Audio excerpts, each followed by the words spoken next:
Welcome back, everyone, to Global War 1936 and Operation Underworld. This time around, we're doing turn 6 for Japan. A couple of things to go over here for this turn. Just want to go over a little bit of strategy and some objectives for this turn. We do need to finish off taking Sumatra, which we failed to do last turn. We were able to take the defenders out, but in return, we lost our attackers in the amphibious assault. So we kind of wiped each other out, and as a result of that, Sumatra remained in the hands of the Dutch. So we will take that this turn, and that will complete the strategic objective of access to resources, which I'll show you on the chart here. It's right here.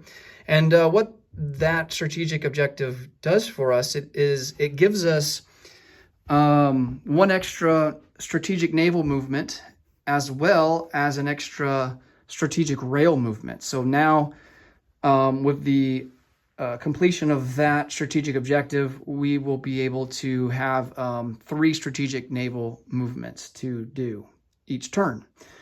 As far as strategy, let's talk about China a little bit here. So the main point to drive across when it comes to China is, we've already, aside from losing Kwangtung, which hopefully at some point in the near future we can take that back, unless if the KMT just loads up a lot of guys there and almost makes it impossible for us to take it back, or makes it not really viable or, beneficial for us to take it back. We definitely need to hold what we do have, because the fact that we have Hunan, Shantung, Nanking, Hopei, and Beiping actually gives us an extra IPP per territories that we have there. So we're actually getting a bonus of 5 IPP because we have 5 of those. The 6th one, of course, being Kwangtung. So we're not getting the maximum bonus that we could be getting, but we definitely want to hold those territories to hold on to that extra bonus income. So, but most importantly, we really want to hold on to Nanking, because that counts towards a strategic objective point. That's a strategic, or it's considered a victory city. So we definitely want to hang on to that, which means that we need to concentrate our forces along the east coast there of China. And which kind of leads me to the next point, which is, what do we do about the CCP and the KMT? Well, we don't really stand to benefit much from wiping out the KMT or the CCP.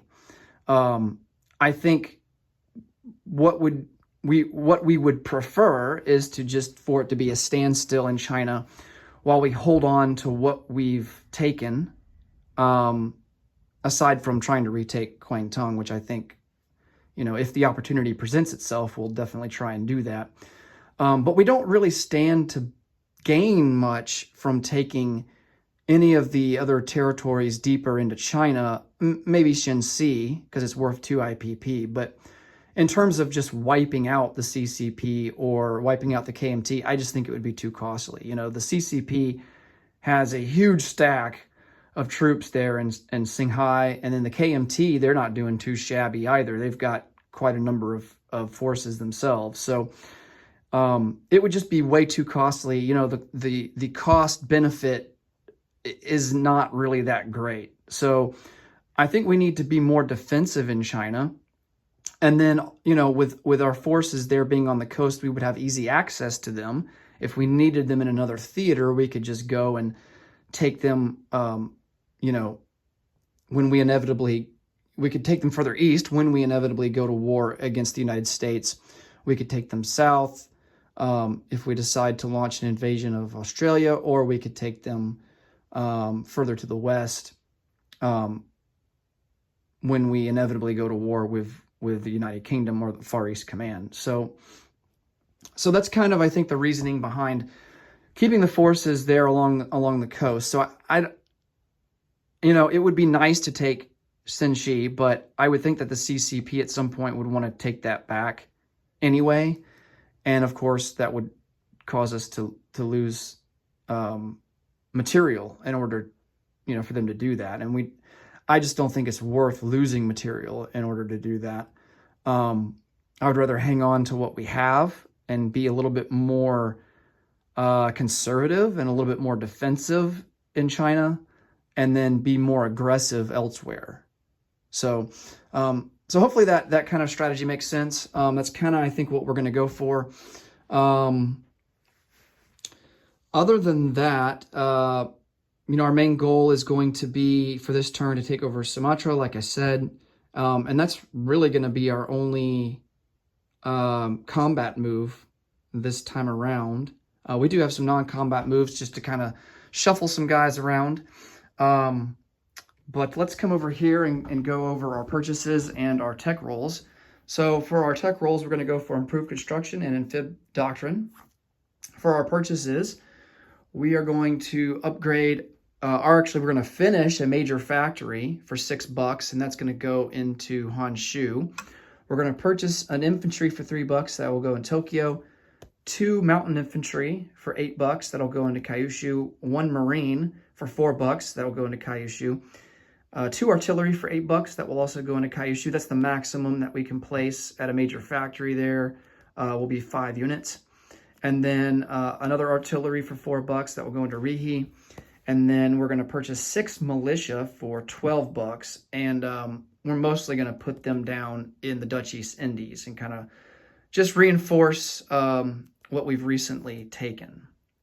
All right, let's come over here and do our tech rolls. All right, so improved construction and amphib doctrine. All right, so we failed on construction, but we did hit amphib. So I think we advanced to stage 2 for amphib. Yes, so we are at stage 2 now for amphib doctrine. Let's go ahead and come over here and take Sumatra and finish off this strategic objective. We're also going to take, it's not worth anything. I mean, it really has no bearing on any strategic objective, or it's not worth of any IPP either, but we're just going to take it just for the heck of it. And that's the Maluku Islands. So we're going to bring a destroyer up here from P62, and he's going to go into P51 and pick up this infantry that's in the Celebes Islands, and we will take the Maluku Islands. All right. And then we have some transports that are here in P59. We're going to use two of the transports and bring over 2 Marines and 2 artillery, and we will take Sumatra. Take that for free, and that will leave 1 Marine there in Java. So I will get a Marine scoped out there and put him there. I think that's all the combat that we want to do. I wish I could take Kwangtung back, I really do. But it's going to have to wait, unfortunately. All right, so let's move on to non-combat.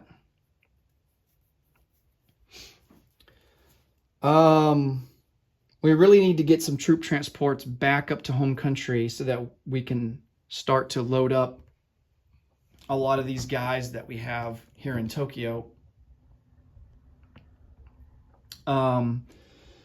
So unfortunately, naval transports have a default movement range of 2. And I don't think we have any major naval facilities that they can utilize to boost it up to 3. So this guy here in P51, he's going to move up 1, 2 into P32. This destroyer that's in P62, he is going to come over 2. Actually, he's going to come over 3 into P50.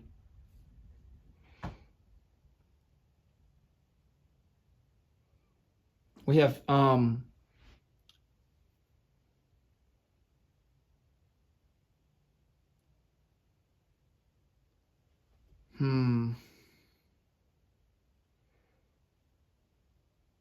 We have a troop transport here in P50. He's going to come up 1, 2, and join this other troop transport in P32.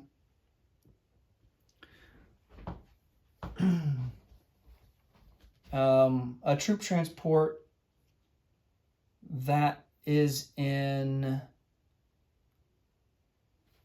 P59, that's on this unit card, he is going to pick up the 2 Marines that are in Borneo, and we're going to put them into Sumatra. So I'll chip them out.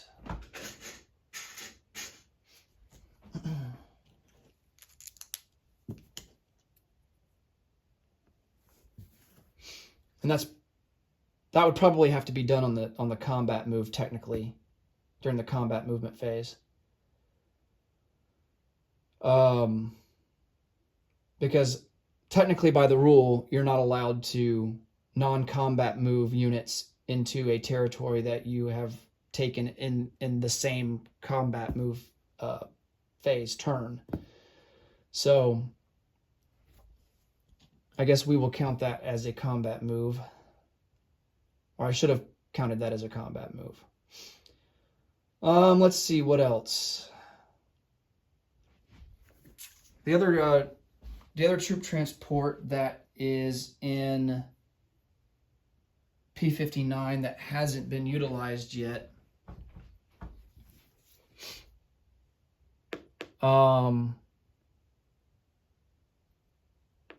He is going to move up 1, 2 into P41 and make his way back to home country. And now that I think about it,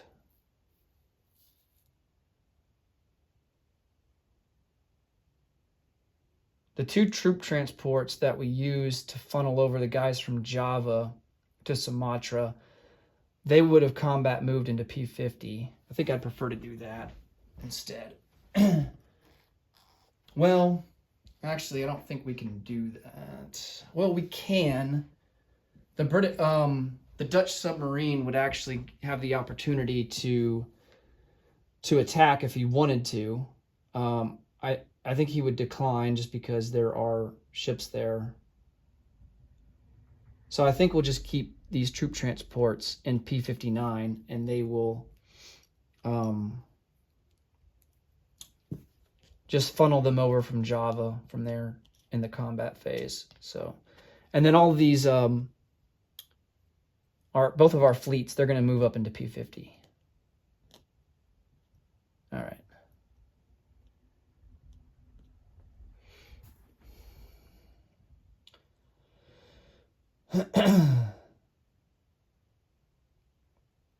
But now I'm worried about that Dutch submarine because he would be able to come into P59 and just take out our transports for free. So we do need to keep some forces back.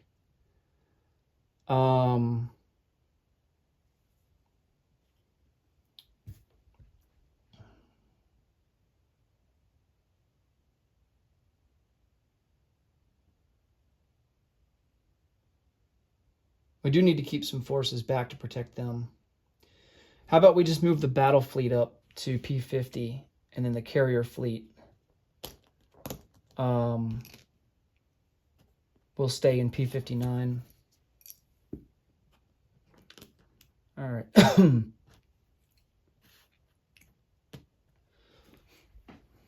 Dutch submarine is being annoying.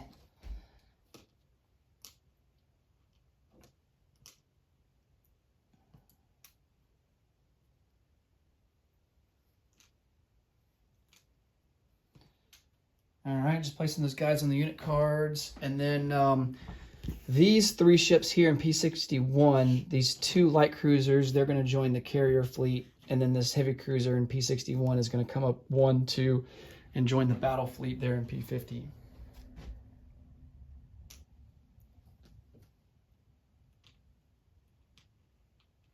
All right. And that should be enough to defend against any submarine shenanigans.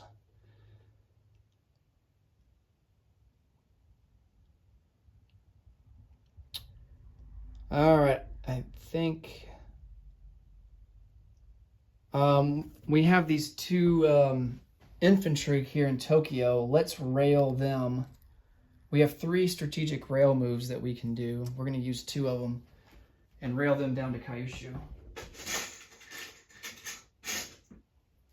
So we'll chip him out.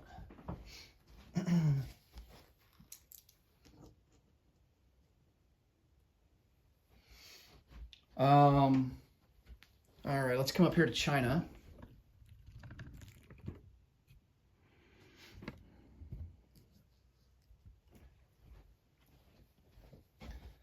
And see what we want to do here. We definitely need to get more forces down to Hopei. So let's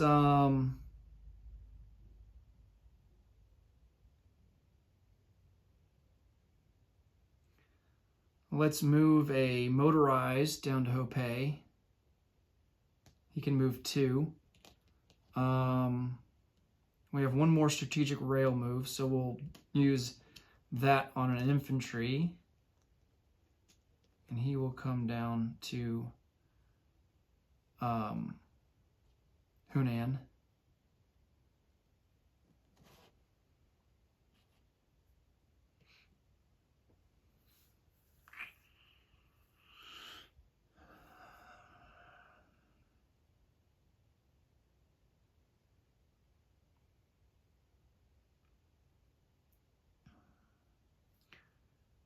One infantry in Rihi is going to come over into Suyan.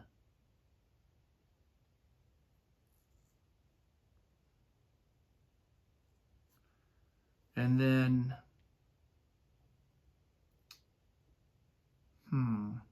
do we have an airfield on? Oh, we can't put planes on Sumatra since we just took it.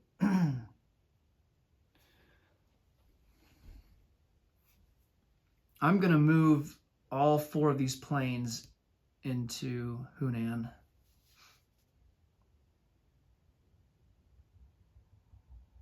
Hopefully that will discourage the KMT from any ideas of an attack. All right.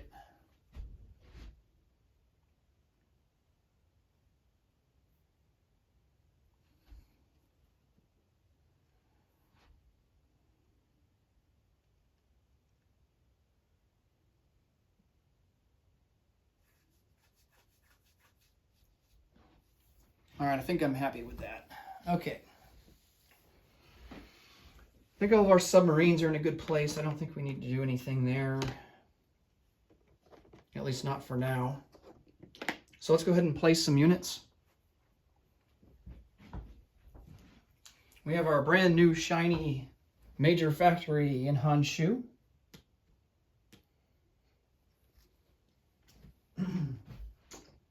That will also give us an extra tech roll to do.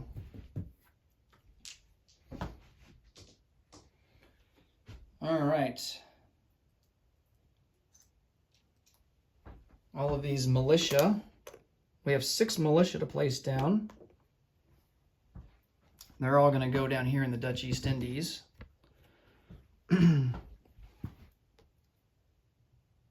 in the Celebes Islands. 2 will go into Borneo. Oh yeah, I also wanted to bring this seaplane down to Borneo. Forgot that in the non-combat phase. So let's go ahead and do that. 2 militia into Java. And then the last militia will go into the Lesser Sunda Islands.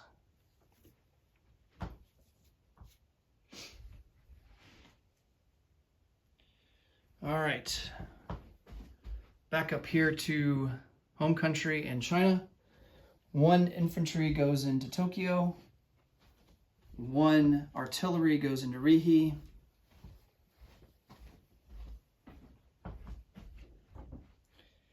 And then all the rest of these guys go into an already crowded Kyushu.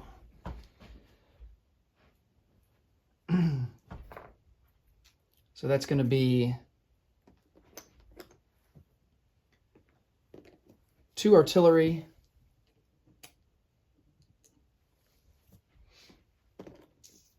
2 mountain. So now we have 4 mountain in Kyushu.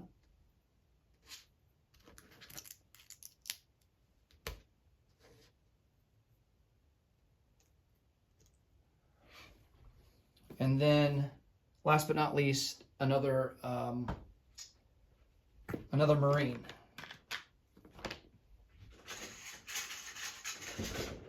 And that will give us 3 Marines in Kyushu.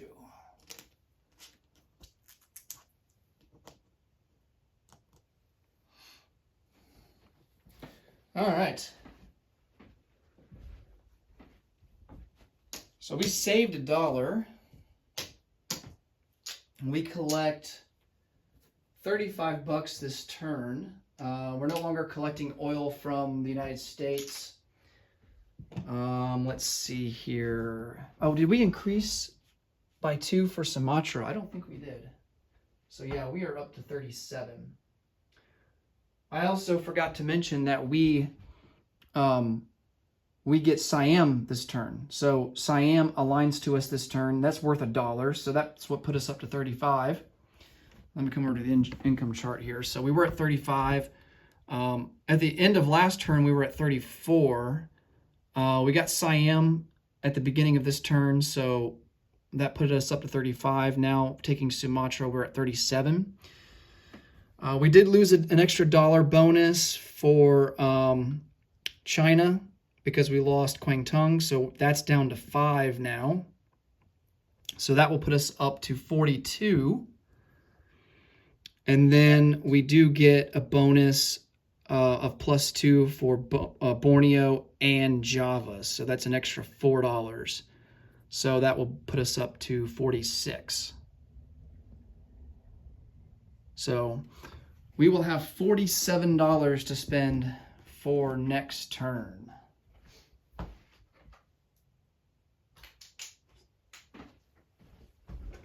And there we go, 47. And that will do it for Japan's turn. Next up will be the common turn. Thanks so much for watching, guys. Everyone, hope you take care. And until I see you in the next video, take it easy. Bye for now.